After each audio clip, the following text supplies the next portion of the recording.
సమర్పించు శ్రీరస్తు శుభమస్తు కార్యక్రమానికి స్వాగతం సుస్వాగతం. అదో పారిశ్రామిక వాడ.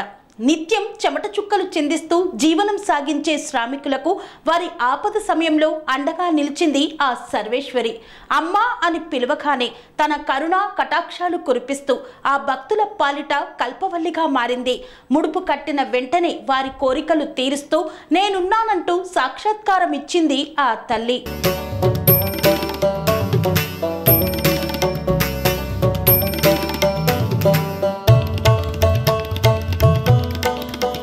అప్పటి నుండి అక్కడి భక్తుల కల్పవల్లిగా మారిన శ్రీ శ్రీ రేణుకా ఎల్లమ్మ తల్లికి దేవాలయం నిర్మించాలని సంకల్పించారు. అనుకున్నదే తడవుగా అమ్మవారికి ఓ రూపాన్ని కల్పించి ప్రతిష్టకు శ్రీకారం చుట్టారు. చిరునవ్వులు చిందిస్తూ ఆ తల్లి తనకంటూ నిర్మించిన దేవాలయంలో ప్రతిష్టకు సిద్ధమైంది.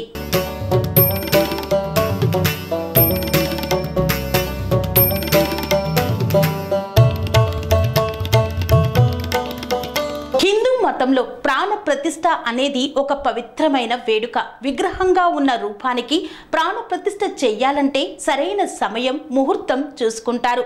శిక్షణ పొందిన పూజారులతో ప్రాణ ప్రతిష్ఠ వేడుకను ఆచారాలు క్రతువులు నిర్వహిస్తారు.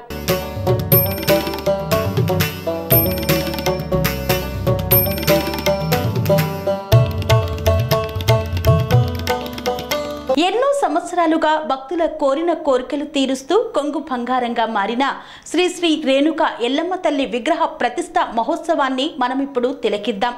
అసలు ఆ ప్రదేశం ఎక్కడుందో ఒకసారి చూసొద్దాం.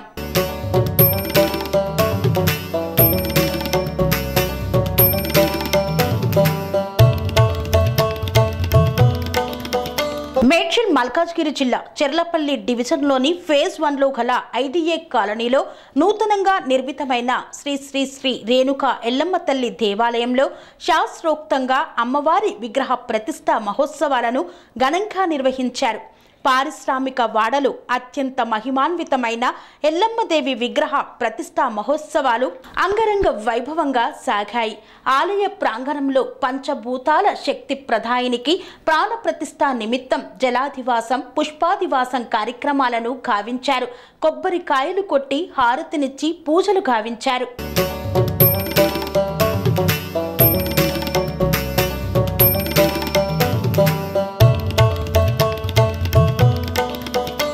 అనంతరం విఘ్నాలను తొలగించు విఘ్నేశ్వరుని పూజలు చేపట్టి హోమాన్ని ప్రారంభించారు. హోమం అత్యంత పవిత్రమైన మార్గం. ముక్కోటి దేవతలను పూజించేందుకు వారధిగా అగ్నిదేవుణ్ణి ఆవాహన చేసి హోమాది కార్యక్రమాలను నిర్వహిస్తారు. గణపతి హోమంతో హోమ కార్యక్రమాన్ని ప్రారంభించారు.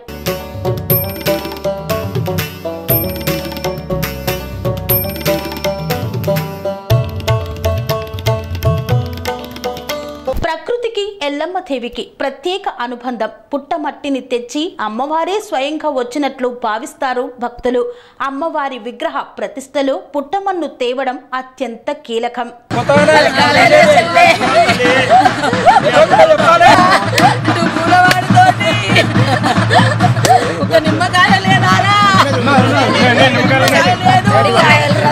పుట్ట వద్ద గుమ్మడికాయ కొట్టి డప్పు చప్పుళ్లతో దేవాలయ ప్రాంగణానికి పుట్టమన్నును తీసుకువచ్చారు భక్తులు.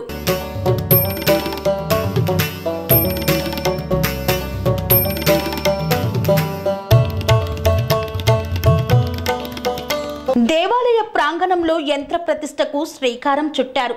పోతలింగం ప్రతిష్ఠించే వద్ద పుట్టమన్ను వేసి ఆవు పేడతో అలికి ముగ్గు పెట్టి యంత్రానికి అభిషేకం చేసి నవరత్నాలను అందులో ఉంచి నవధాన్యాలను వేసి పూజ చేశారు. అనంతరం ఎల్లమ్మదేవి విగ్రహాన్ని ప్రతిష్ఠించారు. అష్ట దిగ్బంధనం గావించారు.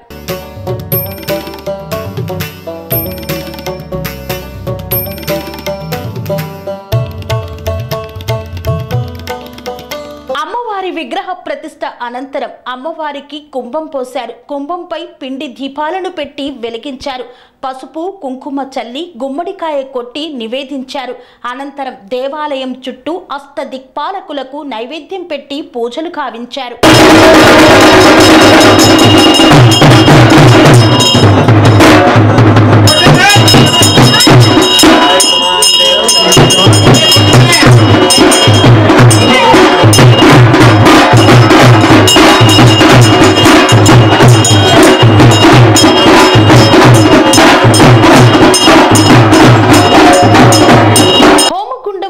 హోమంలో చండీ హోమం అనంతరం పూర్ణాహుతిని సమర్పించారు. పాలు పెరుగుతో నైవేద్యాన్ని పెట్టారు. కొబ్బరికాయ కొట్టారు. అనంతరం గుమ్మడికాయ కొట్టి హోమాన్ని పూర్తి గావించారు. హోమం పూర్తి అనంతరం ప్రదక్షిణను చేశారు భక్తులు.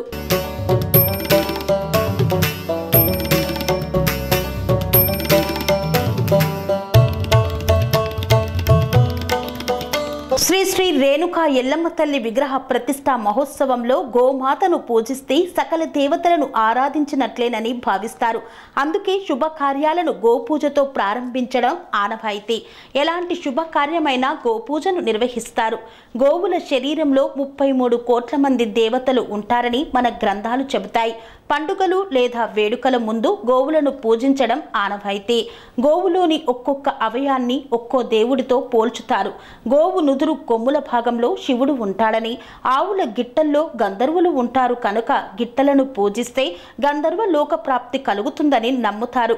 గోవును నడిచే దేవాలయంగా చెప్పుకోవచ్చు. అందుకే శుభకార్యాల్లో గోపూజతో పూజలను ప్రారంభిస్తారు. దేవాలయ ప్రారంభోత్సవం సందర్భంగా పూజలో పాల్గొన్న దంపతులు ఆలయంలో గోవుకు సకల దోషాలను నివారించే ఆ మాతను భక్తి శ్రద్ధలతో పూజించారు.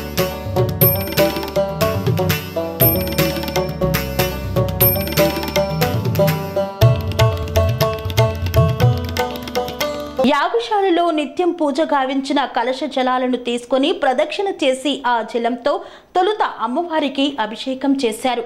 అనంతరం అభిషేకాన్ని పంచామృతాలతో చేసి పట్టు వస్త్రాలు సమర్పించి నానావిధ పుష్పాలతో అలంకరణ గావించారు.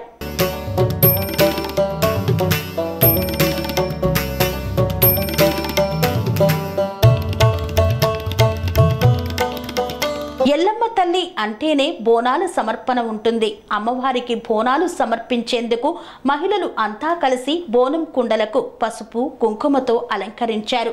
ఈ యొక్క మహోత్సవంలో స్థానిక కార్పొరేటర్ బొంతు శ్రీదేవి యాదవ్ పాల్గొని బోనం కుండలకు పసుపు రాసి బొట్టు పెట్టి పూజించారు. ఆ తర్వాత ఆడపడుచులతో కలిసి అమ్మవారికి ప్రదక్షిణ చేసి డప్పు చప్పుళ్ల నడుమ శివశక్తుల పూనకాలతో అమ్మవారికి బోనాలను సమర్పించారు.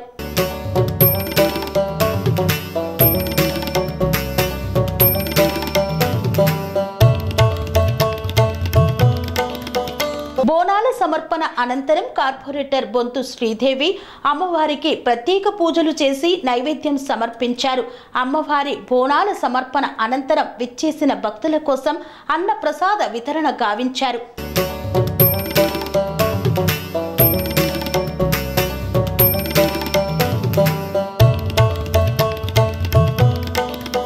ప్రతిష్ఠా మహోత్సవం వైభవంగా జరిగింది. ఇక అమ్మవారి కళ్యాణ మహోత్సవాన్ని అత్యంత వైభవంగా చేపట్టారు.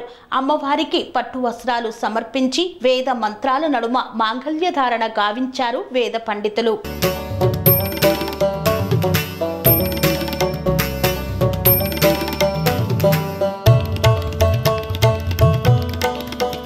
కళ్యాణ ఘట్టం పూర్తయిన తర్వాత శివశక్తుల పలుకుల్లో అమ్మవారు తన సంతోషాన్ని తెలిపింది.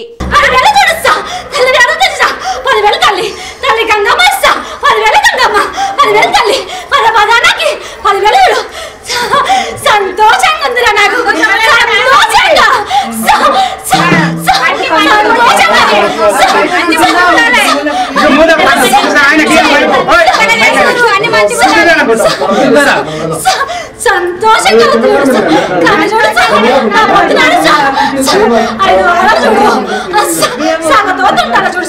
ఖచ్చితంగా చూడు ఖచ్చితంగా చూడు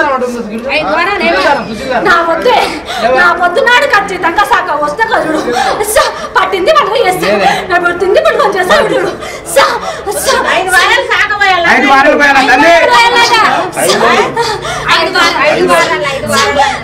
వారాలు సంతోషమేనా సంతోషంగా ఉన్నాను కానీ కంట పెట్టాలంతరా నాకు కంట లేదు.